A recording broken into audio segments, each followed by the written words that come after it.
अस्सलामुअलैकुम नाजरीन, मैं हूं आपकी होस्ट मुकद्दस यासीन और आप देख रहे हैं आवाम की आवाज़। आज हम लोग बात करने लगे हैं सोने की बढ़ती कीमतों के ऊपर, क्योंकि पिछले कुछ महीनों के अंदर देखा जा रहा है कि सोने की कीमतें आसमान से बातें करने लगी हैं और एक आम आदमी के लिए अपनी बेटी की शादी पर उसको सोने के जेवरात पहनाना एक ख्वाब सा बन के रह गया। हम साथ साथ बात करेंगे चांदी के ऊपर, क्योंकि कहा जा रहा है कि चांदी इस वक्त खरीद लो, इन फ्यूचर ये बहुत बड़ी इन्वेस्टमेंट के तौर पे साबित होगा। तो हम चलते हैं ज्वेलर से, उनसे उनकी राय जानते हैं और वो क्या कहते हैं, चांदी को खरीदना चाहिए और सोने को किस सीजन में, किस महीनों में खरीदना सबसे बेहतर होगा। जी तो नाज़रीन, हम ज्वेलरी शॉप में आ चुके हैं और हमारे साथ मौजूद हैं समर, जो कि बेहतरीन ज्वेलर हैं। अस्सलाम वालेकुम। जी वालेकुम। कैसे हैं आप? जी लक्ष्य। अच्छा समर, हम लोग वो बात करने वाले हैं जो आजकल हर दूसरे से तीसरे बंदे की ज़ुबान के ऊपर है कि सोना ख़रीदना चाहिए नहीं ख़रीदना चाहिए, क्योंकि सोने की प्राइसेस पिछले कुछ महीनों के अंदर देखने को मिल रहा है कि आसमान को छूने लगी हैं। पहले तो आप मुझे बताएं कि आज सोने का क्या रेट चल रहा है फ़ी तोला? आज सोने का रेट 4,25,000 रुपये है 24 कैरेट का। 4,25,000। और ये क्या प्राइसेस गिरी हैं? प्राइजेस 4,75,000 पे अपना जाके तो अभी वापस आया है 425 तक। आप मुझे ये बताएं कि पाकिस्तान के अंदर जब भी किसी चीज़ का भी, वो बेशक पेट्रोल हो, बिजली हो, आटा हो, किसी भी चीज़ की, चीनी के रेट जब बढ़ते हैं तो नीचे वो वापस नहीं आते। तो क्या अब आप बता रहे हैं कि 20-30 हज़ार हमारे सोने की प्राइस गिरी है, तो मज़ीद नीचे गिरेगी और कम होंगी प्राइसेस? सोने की प्राइस तकरीबन 50,000 रुपीज़ डिक्रीज़ हुई हुई है पहले से। और सोना जब भी, जिस दौर में भी आपने ख़रीदना, सोना हमेशा सस्ता ही होता है। और अभी मज़ीद प्राइसेस गिरने के चांसेस तो नहीं है, क्योंकि जब एक प्राइस 475 जब ये अपना high, all time high touch करके आता है, उसके बाद ये अपना वो दोबारा उस पर वापस ज़रूर जाता है। अभी हो सकता है मज़ीद ये थोड़ा सा कुछ अरसा या कुछ दिन यहाँ पे स्टेबल रहे, लेकिन अभी यह है कि ये प्राइसेस ऊपर ही जाएंगी, ऊपर ही जाएंगी।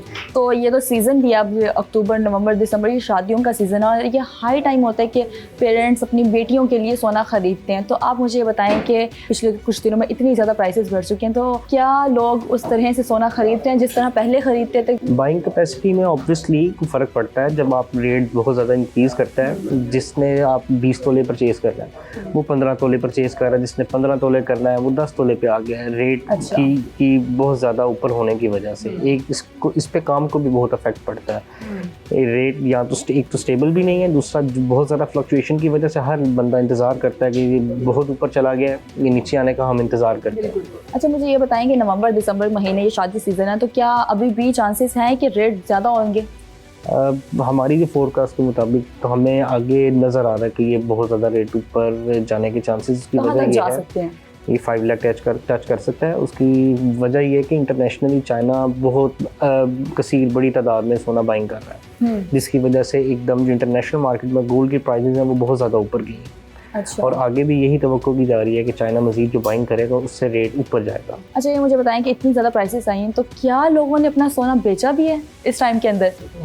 बहुत बड़ी तादाद में लोगों ने अपना सोना भी सेल किया है। अच्छा। कुछ इन्वेस्टर भी हैं हमारे पास, लोग ऐसे हैं कि जो सोने में इन्वेस्ट करते हैं, जिन्होंने हाई प्राइसेस के ऊपर अपना सेल किया हुआ है। कुछ लोगों की जिन्होंने ज़रूरियात है, अपनी ज़रूरियात के तहत बहुत बड़ी तादाद के ऊपर लोगों ने अपना सोना सेल किया हुआ है। तो ये क्या सही था उनको लिए सोना सेल करना, क्योंकि आगे प्राइसेस ज़्यादा होनी है? जिन लोगों को तो ज़रूरत है उन्होंने तो बिल्कुल सही मौके के ऊपर, सही वक्त के ऊपर अपनी ज़रूरत पूरी करने के लिए उन्होंने बिल्कुल सही किया है। जो लोग इन्वेस्टर हैं वो 475 पे भी उन्होंने अगर सेल किया या 467 पे भी सेल किया तो ठीक है, उन्होंने वहाँ पे सेल किया, ऑब्वियसली रेट नीचे आया तो वो दोबारा बाइंग करेंगे इसकी। तो ये जब हम लोग सेल करते हैं तो कटौती का क्या प्रोसेस होता है, वो क्या होती है, वो भी तो बताएं हमारे जो यहाँ पे किस तरह से की जाती है कटौती? जी, हम जो खालिस सोना है वो तो एज इट इज़, उसका जो 500 रुपीज़ या 1000 रुपीज़ रेट का फ़र्क होता है। जो हमारी बनी हुई ज्वेलरी होती है उसके ऊपर पर ग्राम 3000 रिडक्शन के बाद हम अपनी ज्वेलरी वापस परचेज़ करते हैं। तो मुझे ये बताएं कि लोग 22 कैरेट या 24 कैरेट इनके अंदर से प्रेफर क्या करते हैं और इन दोनों में फ़र्क क्या है?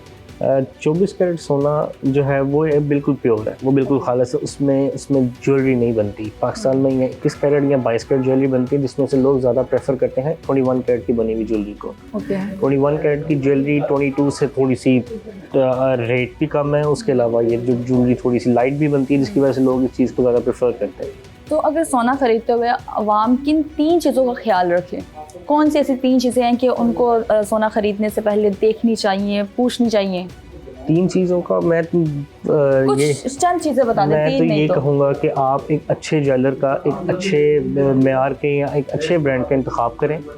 और जब आप अच्छे ब्रांड का आप एक अपना इंतखाब करेंगे, उसमें होगा ये कि एक तो वो आपकी चीज़ की जो प्योरिटी है वो आपको अच्छी मिलेगी, दूसरा वो आपको रिटर्न पॉलिसी, आपने दूसरी रिटर्न पॉलिसी आपने उनसे पूछनी है कि हम जो चीज़ आपसे परचेज़ कर रहे हैं उसकी रिटर्न पॉलिसी क्या है, आप किस तरीके से उसको वापस करेंगे।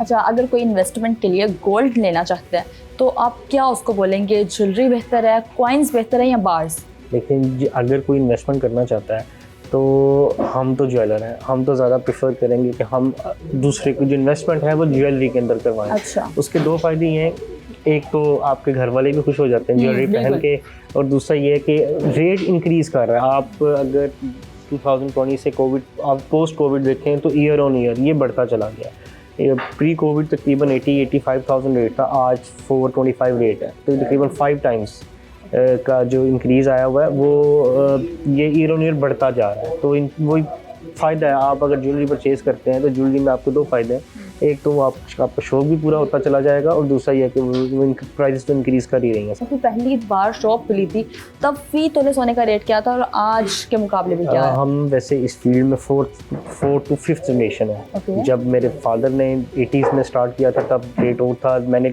2010 से मैं फील्ड के अंदर हूँ, तकरीबन तब 30-32,000 रेट था। अब तकरीबन ऑलमोस्ट सिर्फ आफ्टर 15 ईयर्स तकरीबन 4,25,000 रेट है। तकरीबन आप इसका देखें कितने परसेंट इंक्रीज़ है, बहुत ज़्यादा इंक्रीज़ हुई है। अच्छा, अब हम लोग सोने की बात तो कर रहे हैं, लेकिन साथ ही साथ हम लोग को चांदी के बारे में बहुत सारी खबरें सुनने को और बातें सुनने को मिल रही हैं कि कहा जा रहा है कि चांदी इस वक्त सबसे बड़ी इन्वेस्टमेंट है। अगर आप आज चांदी खरीद लेते हो तो इन फ्यूचर आपको बहुत ज़्यादा फ़ायदा होने वाला है, क्या ऐसा सच है? इस टाइम के ऊपर जिसने चांदी में इन्वेस्ट करना है, अगर तो वो लॉन्ग टाइम होल्डिंग पावर रखता है तो वो उसको उसमें इन्वेस्ट कर सकता है। क्योंकि चांदी के अंदर आप आने वाले वक्त में चांदी का रेट इंक्रीज करेगा, क्योंकि आने वाले वक्त में बैटरीज में, इलेक्ट्रिक कार्स में, इन चीज़ों सोलर पैनल्स में, जी बिल्कुल, इन चीज़ों में बहुत ज़्यादा चांदी का इस्तेमाल होने की वजह से ये रेट इंक्रीज कर जाएगा। जिस इंसान में लॉन्ग टाइम होल्डिंग पावर है तो वो इसमें इन्वेस्ट कर ले, क्योंकि अगर चांदी का रेट थोड़ा सा बैक आता है या थोड़ा सा नीचे आता है तो चांदी इसमें प्रॉफिट में या ब्रेक इवन में जाने के लिए बड़ा टाइम लग जाता है। लेकिन अभी यही फोरकास्ट है कि चांदी का रेट उम्मीद है कि ऊपर जा सकता है। अगर क्या देखते हैं हम लोग 10 साल के अंदर चांदी का रेट तकरीबन अंदाज़न हम लोग बोलते हैं कितना हो सकता है? 10 क्या साल का सोने के मुकाबले पे जा सकता है या नहीं? 10 साल का अरसा तो वैसे बहुत ज़्यादा है, तो अल्लाह को बेहतर पता है, लेकिन ये है कि चांदी का रेट सिग्निफिकेंटली बढ़ेगा 10 साल के अंदर। चांदी भी एक बहुत अच्छी इन्वेस्टमेंट है। सबसे अच्छी इन्वेस्टमेंट सोना है। सोना भी तो हमारी पहुंच से बाहर है ना, तो एक आम आदमी अगर आज चांदी खरीद के अपने पास रख लेता है तो हम उसके लिए बात कर रहे हैं कि उसके लिए एक अच्छी इन्वेस्टमेंट चांदी है या नहीं। हर बंदे ने अपनी पॉकेट के हिसाब से देखना है, अगर उसको चांदी सूट करती है उसके बजट के लिहाज से तो वो चांदी में इन्वेस्ट कर ले, लेकिन ज़्यादा बेहतर दोनों सूटों के अंदर गोल्ड है। गोल्ड के अंदर ये है कि आपका जब प्राइस वापस आती है, या मिसाल आपने 475 से आप 425 है प्राइस वापस आई है, लेकिन ये जो 475 की हद है वो दोबारा बहुत जल्दी कर लेता है सोने में आपकी इन्वेस्टमेंट ज़्यादा जल्दी रिकवर होगी, आप ज़्यादा अच्छे प्रॉफिट में उसमें जा सकते हैं।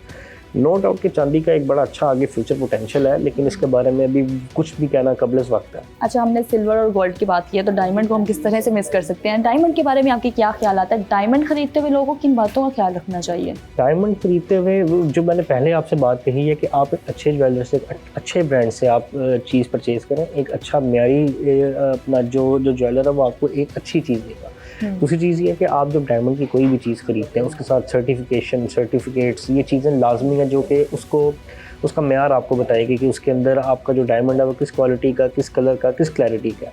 दूसरी चीज़ ये है कि उसके अंदर जैसे ही आप किसी से परचेज़ करते हैं उसकी रिटर्न पॉलिसी क्या है आपके साथ, डायमंड में क्या परसेंटेज आपका कट कर रहे हैं, क्या आपसे वापसी किस हिसाब से वो परचेज़ करेंगे। जिस तरह हमारी पॉलिसी ये है कि आफ्टर द ईयर हम 100% रिटर्न डायमंड के ऊपर दें। आप हमसे 500,000 की, लाख की, 1.5 लाख की, 2 लाख की रिंग लेते हैं, आफ्टर द ईयर हम उसका 100% रिफंड आपको देंगे। यही कुछ चीज़ें जो आपने मद्देनज़र रखनी है डायमंड को परचेज करते हैं। तो जी, तो नाज़रीन, हम लोग ने पूरी कोशिश की है कि आप लोग की जितनी क्यूरीज, जितने आप लोग के सवालात हैं, हम लोग वो सारे कवर करें कि सोने की प्राइसेस कहाँ तक जा सकती है। ये बेहतरीन टाइम है सोना खरीदने के लिए, तो जिसने सोना खरीदना फ़ौरन से खरीद लो, क्योंकि आगे शादी का सीज़न भी आने वाला। तो हमें दे इजाज़त अच्छी प्रोग्राम से, मिलेंगे अगले प्रोग्राम में। अल्लाह हाफ़िज़।